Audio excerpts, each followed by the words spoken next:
Om Shanti. Good morning. आज बाबा की 28/5/2021 की वाणी है।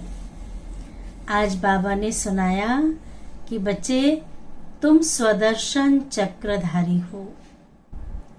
स्वदर्शन चक्रधारी और किसी को नहीं कह सकते। क्यों?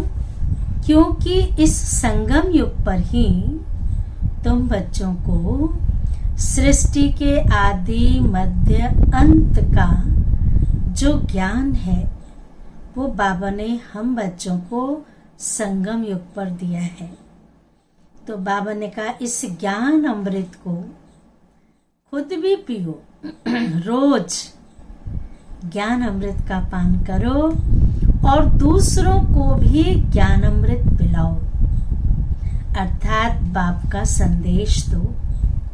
जितना जितना ज्ञान का अमृत बांटेंगे उतना ही जो आज मनुष्य पतित विकारी हो गए हैं उन पतित पने से, उस विकारी पने से सहज छूट जाएंगे, क्योंकि उन्हें समझ मिल जाएगी।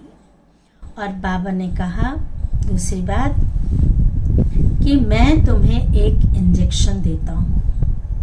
जैसे आजकल क्या हो रहा है कि डॉक्टर लोग इंजेक्शन लगा रहे हैं, बाबा ने रूहानी इंजेक्शन लगाया है। वो है मन मना भव का। भगवान ने कहा सिर्फ मुझे याद करो, मन ही मन में मुझे याद करो। मैं नहीं कहता हूँ तुम जोर जोर से चिल्लाओ, कीर्तन करो, मन को मेरे में लगा दो, अर्थात एक बात को याद करो। उससे क्या होगा कि अपनी संपूर्ण स्थिति, जो हमारी स्व की स्थिति है, हम देवता बनने वाले हैं। फरिश्ता बनेंगे तो देवता बनेंगे। तो अपनी संपूर्ण स्थिति को सामने रखेंगे तो सेकंड सेकंड में जो हमारी स्थिति बदलती है, कभी स्थिति बहुत अच्छी रहती है, कभी स्थिति डाउन हो जाती है।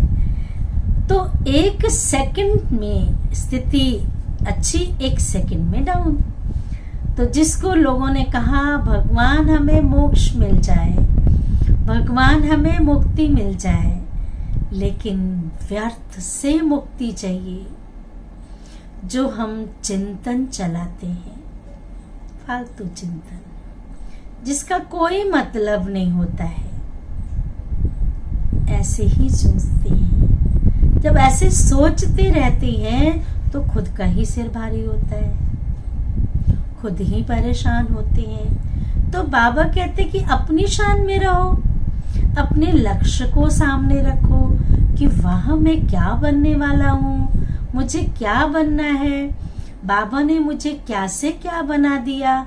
जब इस लक्ष्य को सामने रखेंगे तो कभी परेशान नहीं होंगे, कभी व्यर्थ चिंतन नहीं होगा और समर्थ चिंतन होंगे।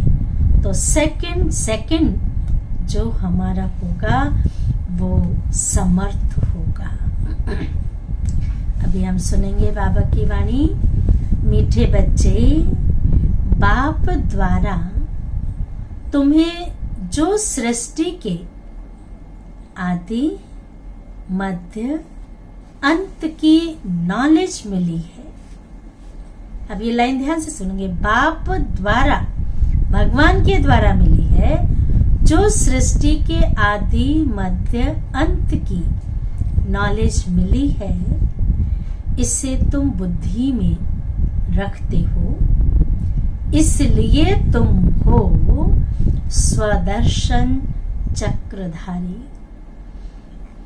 प्रश्न है, रूह को पावन बनाने के लिए, रूह को पावन बनाने के लिए रूहानी बाप कौन सा इंजेक्शन लगाते हैं? सुनेंगे ध्यान से। उत्तर है मन मना भव का। यह इंजेक्शन रूहानी बाप के सिवाय रूहानी बाप अर्थात परमात्मा के सिवाय कोई लगा नहीं सकता। बाप कहते हैं, मीठे बच्चे तुम मुझे याद करो। कोई भी व्यक्ति ये नहीं कह सकता कि तुम मुझे याद करो, लेकिन एक भगवान ईश्वर परमात्मा बड़े प्यार से कहते हैं, बच्चे तुम मुझे याद करो। बस याद से ही आत्मा पावन बन जाएगी। इसमें संस्कृत आदि पढ़ने की भी जरूरत नहीं है। कहते हैं वो भोलों का भगवान है, भोलानाथ है। इसमें पढ़ाई लिखाई की कोई जरूरत नहीं है कि संस्कृत पढ़ना पड़ेगा, ये करना पड़ेगा, नहीं। बाप तो हिंदी में सीधे शब्दों में सुनाते हैं। रूह को जब ये निश्चय हो जाता है कि रूहानी बाप हमें पावन बनने की युक्ति बता रहे हैं, जिस समय जिस घड़ी रूह को जब ये निश्चय हो जाता कि रूहानी बाप हमें पावन बनने की युक्ति बता रहे हैं, तो विकारों को छोड़ती जाती है। तो विकारों को जब ये समझ आ जाती है ना, तो विकारों को छोड़ना मुश्किल नहीं होता है। तो बाबा ने कहा फिर वो विकारों को छोड़ते जाते हैं। अभी धारणा के लिए मुख्य सार है, बाप से जो ज्ञान अमृत मिलता है, अमृत ज्ञान का अमृत, जो ज्ञान अमृत मिलता है, उस अमृत को पीना और पिलाना है। पुजारी से पूज्य बनने के लिए, पुजारी से पूज्य बनने के लिए कहते हैं ना लोग, परमात्मा आप ही पूज्य, आप ही पुजारी है। परमात्मा नहीं, हम आत्माएं जो पूज्य देवी देवता के रूप में थे, अब हम पुजारी बन गए थे। फिर से परमात्मा ने ज्ञान दे करके उस विकारों का त्याग कराया और फिर से पूज्य बनने का पुरुषार्थ करा रहे हैं।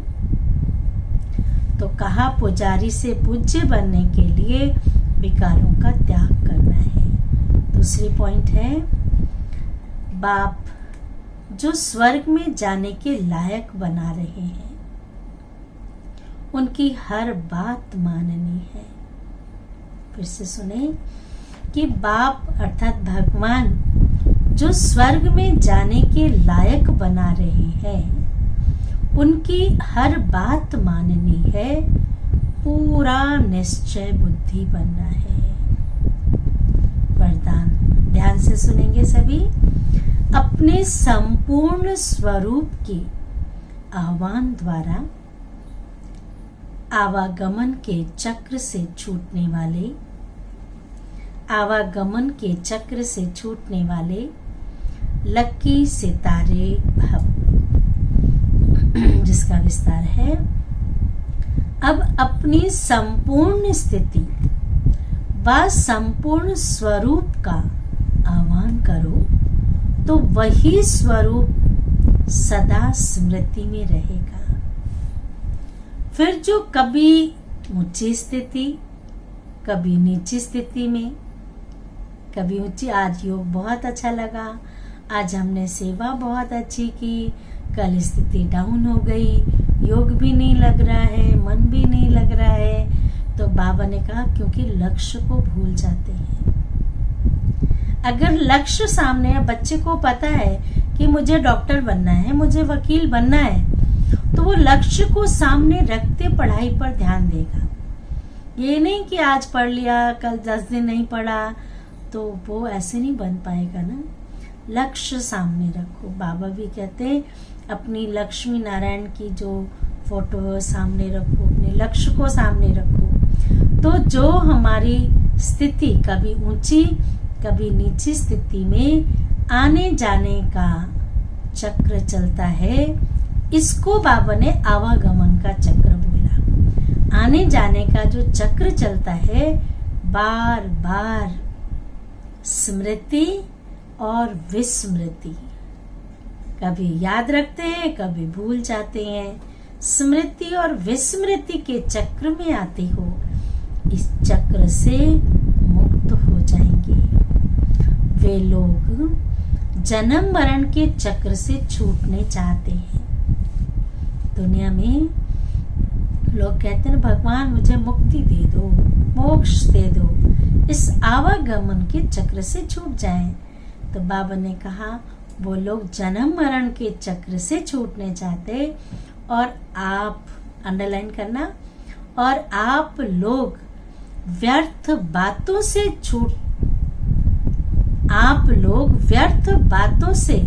छूट चमकते हुए लकी सितारे बन जाते हो। इसके चक्कर से छूटना चाहते हैं। स्लोगन है किसी भी विघ्न के वश होना, किसी भी विघ्न के वश होना अर्थात डायमंड में दाग लगाना। डायमंड में दाग लगाना, विघ्न के वश होना अर्थात जो आत्मा चमकती हुई सितारा है, सच्चा हीरा है, डायमंड है, उसमें कहीं ना कहीं दाग लग गया। अच्छा, ओम शांति, ओम शांति, ओम शांति।